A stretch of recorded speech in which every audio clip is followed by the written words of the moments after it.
O livro do profeta Amós. Amós era um pastor e um fazendeiro de figos que vivia perto da fronteira entre o Reino do Norte, Israel, e o Reino do Sul, Judá. Agora, o Reino do Norte havia conquistado sua independência cerca de 150 anos antes. Lembre-se de 1 Reis, capítulo 12. E estava sendo governado por Jeroboão II, um líder militar de sucesso. Ele ganhou muitas batalhas e novos territórios para Israel e gerou muita riqueza.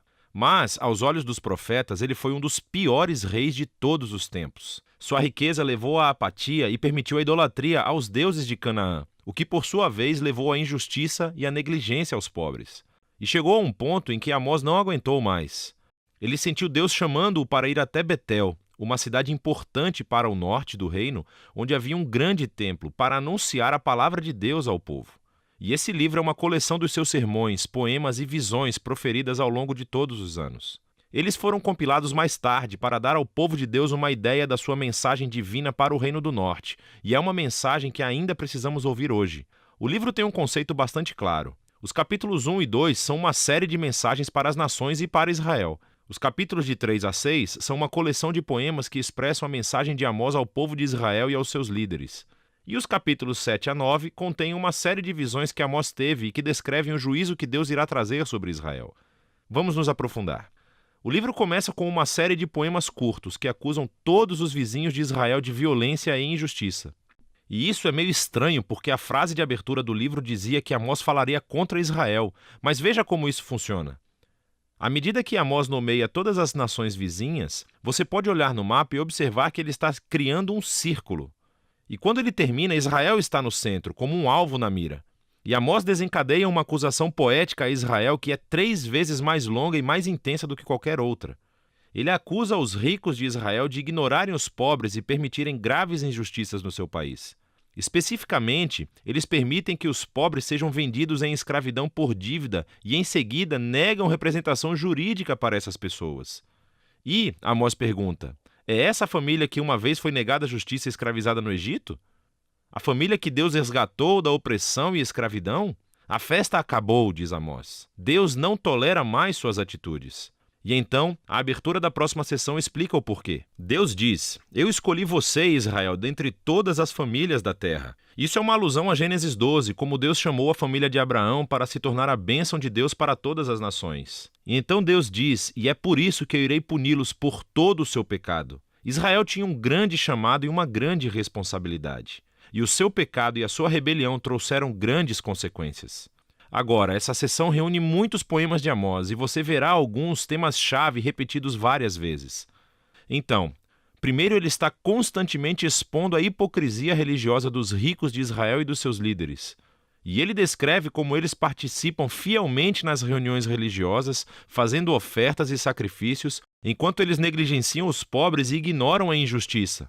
E Amós diz que isso tudo é uma farsa, que na realidade Deus odeia a adoração deles porque está completamente desconectada à maneira como eles tratam as pessoas. Deus diz que um relacionamento verdadeiro com ele transformará os relacionamentos de uma pessoa.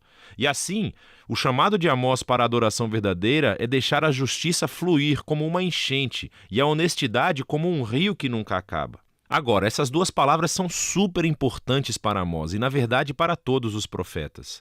Assim, a honestidade, ou em hebraico tzedekah, refere-se a um padrão de relações justas e equitativas entre as pessoas, não importando as suas diferenças sociais. E a justiça, ou em hebraico mishpat, refere-se às ações concretas que você toma para corrigir a injustiça e criar justiça. E assim, ambos devem permear a vida do povo da aliança de Deus como um riacho que enche o leito de um rio seco. O próximo tema são as acusações repetidas de Amós sobre a idolatria de Israel. Lembre-se, quando o reino do norte se separou do reino do sul de Judá, o seu rei constituiu 2 novos templos para rivalizar com o de Salomão em Jerusalém. E ele colocou um bezerro de ouro em cada um deles. Lembre-se de 1 Reis, capítulo 12. Desde então, Israel só acumulou mais ídolos, adorando os deuses do sexo, do clima e da guerra. E na visão do profeta, a adoração desses deuses sempre levou à injustiça. Porque esses deuses não exigem o mesmo grau de justiça que o Deus de Israel. Sem mencionar que esses deuses eram imorais. Não o Deus de Israel, ele é diferente. Então ele pode dizer, busque-me para que você possa viver. E logo depois disso, pode dizer a Israel, busque o bem, não o mal, para que você possa viver. Então, a verdadeira adoração ao Deus Criador de Israel é sinônimo com fazer o bem, com generosidade e com justiça. E assim, o tema final desses capítulos é que, como Israel e o seu rei rejeitaram Amós e os outros profetas, Deus enviará o dia do Senhor. E isso é um ato de justiça grande e terrível contra Israel. E especificamente, Amós diz que uma nação poderosa virá e irá conquistar e dizimar as suas cidades e levará as pessoas para o exílio. E sabemos que a sua previsão se tornou realidade. Cerca de 40 anos depois, o Império Assírio apareceu e fez exatamente o que Amós havia dito. O livro termina com uma série de visões que Amós teve e são representações simbólicas do dia do Senhor vindouro. Então ele vê Israel devastado por um grande exército de gafanhotos, e depois por um fogo escaldante, e em seguida repleto de frutas podres. E na visão final, Amós vê Deus batendo violentamente nos pilares do grande templo de Israel em Betel, e todo o edifício desmoronando. É uma imagem da justiça de Deus sobre os líderes e os deuses de Israel, que o seu fim chegou. Mas, de repente, no último parágrafo, temos um vislumbre de esperança. Ele pega nessa imagem de Israel como um prédio destruído. E diz que Deus, a partir das ruínas, um dia, ele irá restaurar a casa de Davi. E, em outras palavras, ele trará o futuro rei messiânico da linhagem de Davi e irá reconstruir a família do povo de Deus. O que, surpreendentemente, significa que irá incluir pessoas de todas as nações. Naquele dia, toda a devastação causada pelo pecado de Israel e pelo julgamento de Deus será revertida. Agora, esse último parágrafo é muito importante. É o único sinal de esperança do outro lado do julgamento.